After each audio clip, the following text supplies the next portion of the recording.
Hola, bienvenidos una tarde más a Tertulias de Salón. Hoy tenemos con todos nosotros a Annalena Rivera.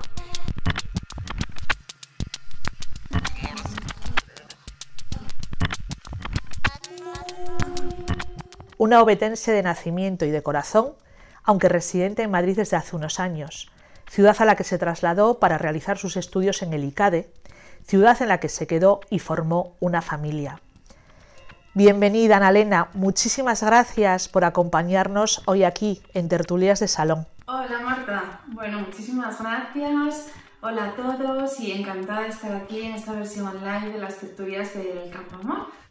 Annalena, nos gustaría que nos hablases de tu última novela, Un asesino en tu sombra.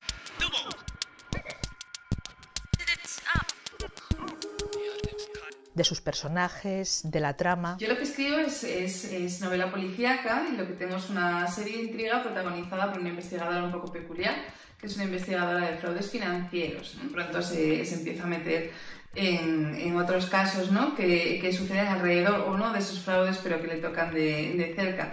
Casos pues siempre con muertos, asesinatos y lo que es una novela policíaca.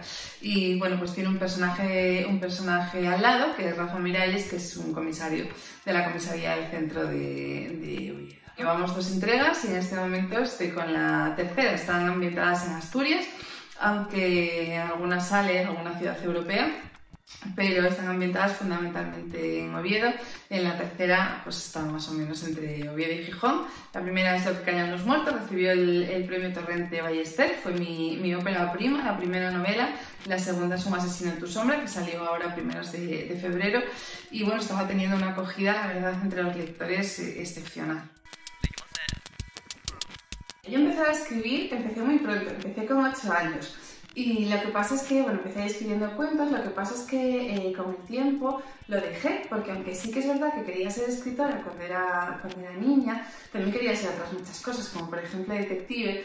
Pues bueno, la verdad es que eso nunca se tomó en serio como una salida profesional, ¿no? A mí al final lo que mis padres me decían era, bueno, sí, tú escribe lo que quieras, pero tú estudia una carrera con salidas, como se decía entonces, y luego, pues bueno, ya si quieres escribir, escribes. Y eso fue lo que hice. Yo me licencié en Derecho y Administración de Empresas en ICADE, aquí en Madrid, donde ahora vivo. Y bueno, pues empecé a trabajar, nada más terminar la carrera, y tuve la suerte de que me fueron muy bien las cosas en la empresa. Entonces fui ascendiendo y llegué a la alta dirección en una multinacional. Lo que ocurre es que siempre tuve el run de que quería escribir, pero es verdad que no tenía, en mi vida no cabía mucho más. Y lo que sí que fui haciendo fue formarme, ¿no? Y hice varios cursos en la Escuela de Escritores y terminé haciendo el máster de novela, a distancia, por supuesto, que era lo único que me podía permitir. Lo que pasa es que, bueno, al final, cuando uno tiene una cosa en la cabeza mucho tiempo, al final siempre llega la oportunidad. Y la oportunidad llegó en forma de embarazo. Yo me quedé embarazada y al inicio del 4.er mes de embarazo, ya me quedé embarazada con una edad, pues mi niño tiene 3 años, me declararon pues de alto riesgo y me dejaron de reposo domiciliario en casa sin estrés, sin llamadas, sin email, sin nada. Entonces, bueno, pues según llegué del hospital me puse a escribir y terminé la novela 3 días antes de dar a luz y ahí empezó todo.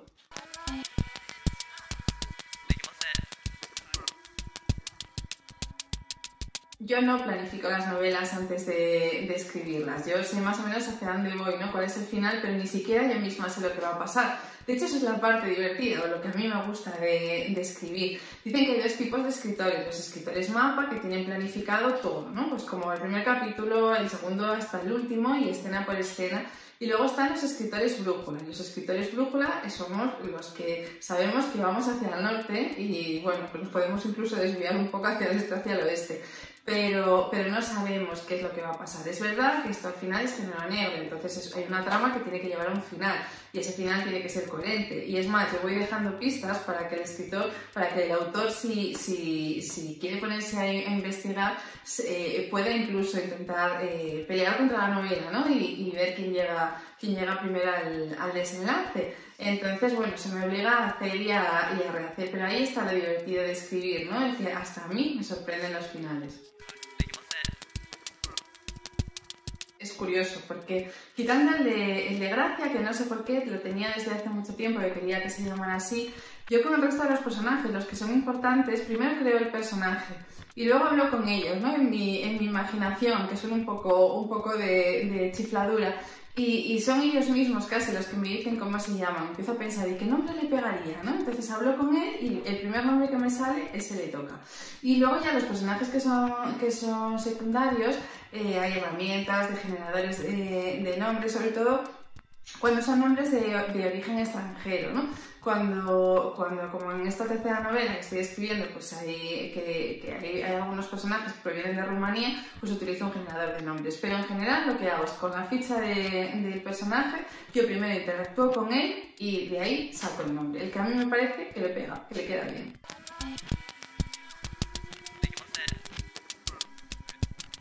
La verdad es que yo me identifico un poco con cada uno de los personajes y a la vez no me identifico del todo con ninguno, ¿no?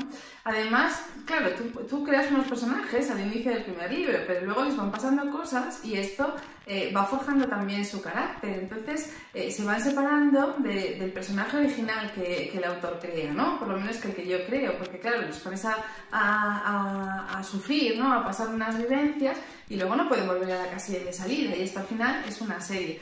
Entonces, incluso muchas veces yo voy detrás de los personajes y me escandalizo diciendo, por Dios, es que no ves la que te va a caer, ¿no? Pero bueno, pues yo creo que todos tienen retazos pues míos, de la gente que conocí alguna vez, de la gente que me contaron, de los personajes que leí, de gente que me imaginé o bueno, de mil cosas, ¿no? Porque al final todo está almacenado en el subconsciente y al final todo se junta y sale como salen los sueños, ¿no? Y al final eso es lo que es una novela, un sueño. Mi personaje favorito es tan difícil de elegir. Te puedo decir que el personaje favorito de los lectores es Adela, que es la madre de la protagonista, es la madre pues que todos nos imaginamos, que todos nos gustaría tener o que todos hemos conocido alguna vez, ¿no? Que todos le ponemos cara, pues que cuida mucho de su familia, que cocina, que a veces se despista, que se mete, ¿no? Muchas veces en cosas que no tiene que meterse, pero lo hace siempre desde el cariño. Y yo no sabría decirte, yo creo que a mí me gusta muchísimo Sara. Sara es la mejor amiga, es farmacéutica, tiene una farmacia en el centro de Oviedo, tiene 2 hijos, producto de una inseminación artificial, tiene alergia al compromiso y es una tía independiente, pero sobre todo es una tía feliz, que saca lo positivo de todas las cosas que suceden en la vida. Pues escribir dedico mucho tiempo, pero menos del que me gustaría. Al principio, claro, todo era más fácil. Cuando escribí la primera novela, lo único que tenía que hacer realmente era escribir. Tampoco podía hacer otra cosa, porque eso, pues estaba de reposo domiciliario. Ahora pues dedico casi la mitad de mi tiempo, lo dedico a las redes sociales. Por un lado, echo de menos, ¿no? Decir, hijo, este tiempo para escribir. Por otro lado, me encanta hablar con los lectores, me encanta estar con ellos, me encanta que me cuenten, que me comenten, comentarles, que me pidan cosas, que me digan, ¿cómo puede ser posible que les haya pasado esto? ¿Cómo me has hecho esto en este libro? Pero unas horitas al día, si no estoy de viajes, de promos, de ferias, pues intento sacar. Eso sí, como buena autónoma trabajo de lunes a domingo, claro está, y vacaciones poquitas.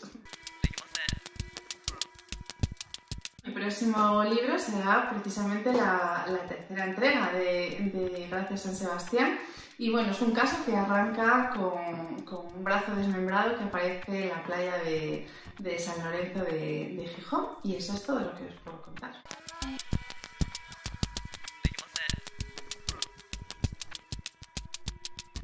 Pues no sabría decirte cuál es el escritor que realmente me ha influido. Supongo que casi todos los que he leído, para bien o para mal. No soy muy mitómana, no tengo... O sea, tengo, claro, escritores que me gustan más, pero no tengo ahí un ídolo literario que destaque sobre los demás.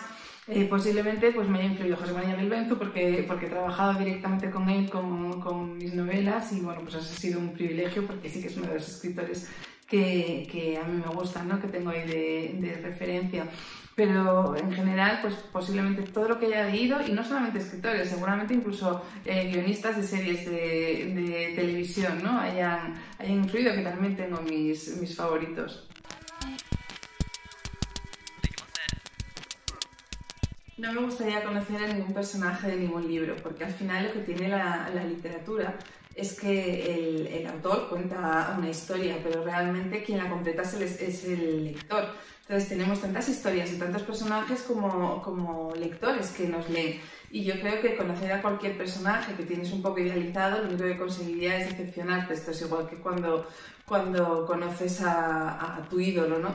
Y no, la verdad es que no quisiera llevarme una decepción. Y crear, pues he creado los personajes que yo quería crear precisamente.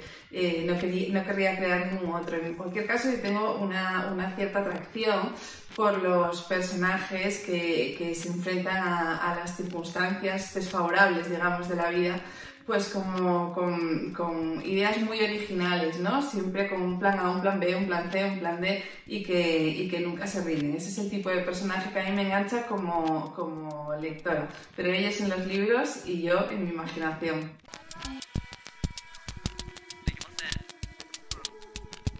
Con el confinamiento estoy escribiendo más que nunca, yo creo, porque bueno, al final no puedo salir de casa y es verdad que aunque están los niños aquí, pero bueno, sí que me arreglo para sacar horas, ¿no? Al final no hay viajes, no hay promoción, y bueno, pues todo el tiempo que tengo, menos un ratillo que dedico a hacer deporte y el que estoy con mi familia, por supuesto, pues todo lo dedico a escribir. Pues aunque parezca un perogrullo, lo que más añoro yo de estos días, como supongo que todos, es salir a la calle. Y bueno, pues no añoro el tráfico, no añoro el ruido. Yo estoy acostumbrada a trabajar en casa, a estar sola. Y bueno, no necesito tener relación social cada día de mi vida. Yo también estoy bastante acostumbrada a la parte virtual.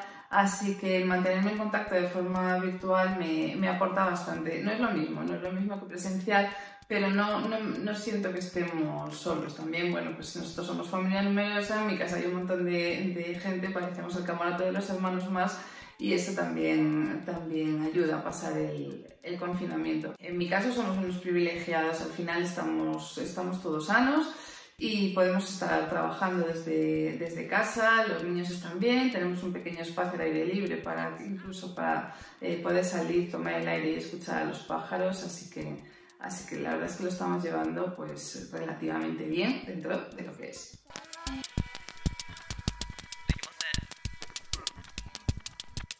El sector editorial es un sector que ya viene muy tocado por la crisis anterior de la que no se ha recuperado, y además que hay unas formas de ocio alternativas a la lectura que hace unos años no existían, pues desde los videojuegos, que no solamente compiten en los jóvenes sino en personas de todas las edades, pues las plataformas de distribución de series como Netflix y el resto, que al final quitan tiempo a la lectura, ¿no? Pero también es cierto que hay mucha gente que le gusta leer y que la gente que lee mucho.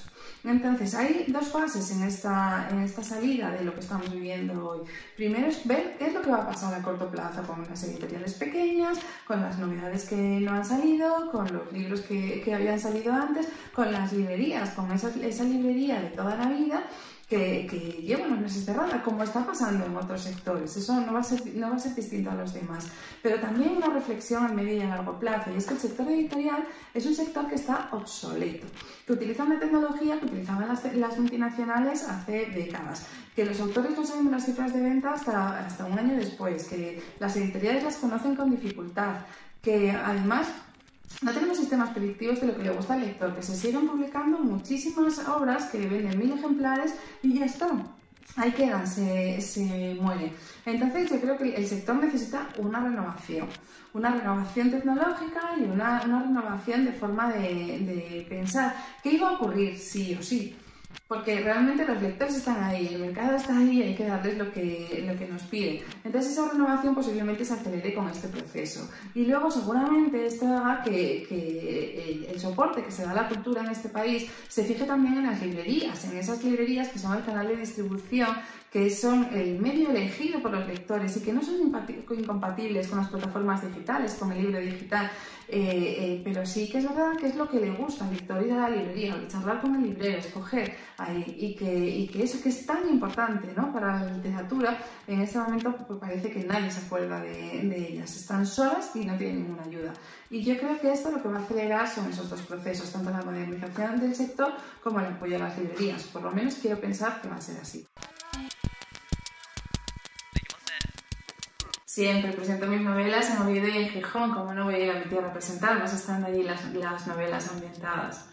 Y pretendo seguir haciéndolo porque me encanta, el recibimiento siempre es tan cálido y bueno, es verdad, me gusta presentar en todos los sitios, pero nada que ver cuando presento en mi tierra es especial. Ana Elena, nos gustaría saber si después, cuando termine este confinamiento, vendrás a acompañarnos a las tertulias del Campo Amor en Oviedo. Bueno, que si iré a las tertulias del Campo Amor, estaba deseando ir ahora y bueno, yo si me invitáis estaré encantada de estar allí con vosotros. Es una cosa que me apetece muchísimo y no lo digo porque estoy aquí, pero es una cosa que siempre, pues llevo ya meses con la editorial porque ya llevo tiempo planificado y diciendo esa fecha sagrada, no me la toquéis. Así que bueno, espero la verdad estar allí el año que viene con vosotros. Muchísimas gracias, Ana Elena, por compartir esta tarde con nosotros aquí en Tertulias de Salón. Muchísimas gracias a todos ustedes por estar ahí, por acompañarnos una tarde más. Hasta la próxima.